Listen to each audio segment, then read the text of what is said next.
So there were a lot of thoughts that I wanted to share from some recent events. And, since this is good for both, by the way, this is a great, I would say, time for me to share with both recruiters and job seekers. I think both could, if you don't benefit, maybe it brings up memories, or you think of times that resonate with you, and hopefully it helps you come to terms with some things that you need to address maybe.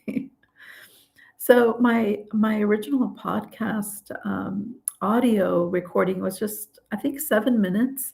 So this is not long. You can just turn it on, go for a walk, and it was around kindness. And, a lot of people think, oh, I don't want to say anything that might be construed as rude, so they'll just not say anything at all. And I have a different take on it.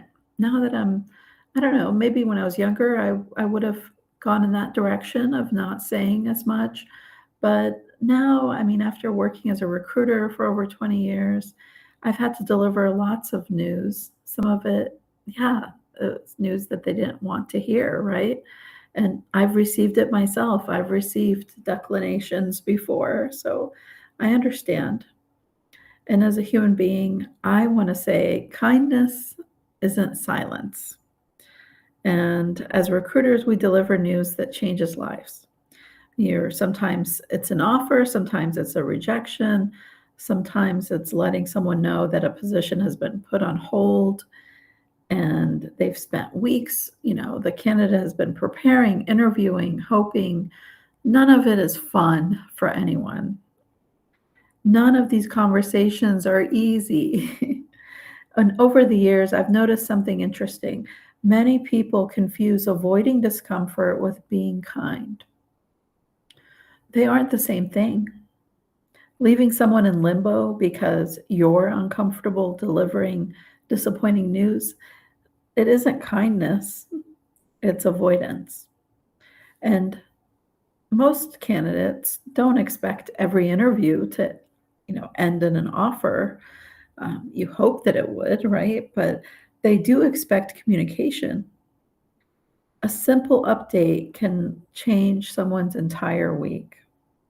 We've selected another candidate, or the position has been placed on hold, or we haven't made a decision yet, but I wanted you to know where things stand. None of these messages require false hope. None require sharing confidential information. They simply acknowledge another human being is waiting. And I bring that up because I'm addressing organizations that are in America. And good recruiters, understand that every unanswered email represents a person making a decision about their career, their finances, their family, and their future. I've heard concerns that communicating too much creates legal risks. Okay, professional communication and legal compliance are not opposites.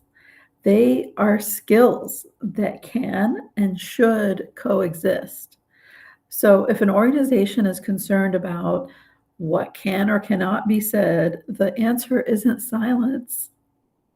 The answer is better training, better processes, and better communication. As a candidate, please know that if there's silence, maybe there is no training, or that recruiter doesn't know what to say or what to do exactly. Maybe they're new in their field. These aren't excuses, but sometimes it has nothing to do with you. It's just they need better training. They need to go back to the drawing board, because this all speaks to the company's values. And everyone puts out their mission and value statements. You've got to live them too. You've got to show up, especially when the news or the outcomes aren't going to be very clean and pretty, right? So the candidates are going to remember how they're treated. I've received rejection calls that made me respect a company even more because of the way it was written. It was very thoughtful, included details that was very personal to me, and I kept those. I've even received actual cards and even a sticker. It was like a Shrimply the Best sticker, even though they had declined moving forward with an offer, they sent me a thank you, or the way that I declined someone, they sent me a thank you, and even a recommendation. They wrote a testimonial that was so nice.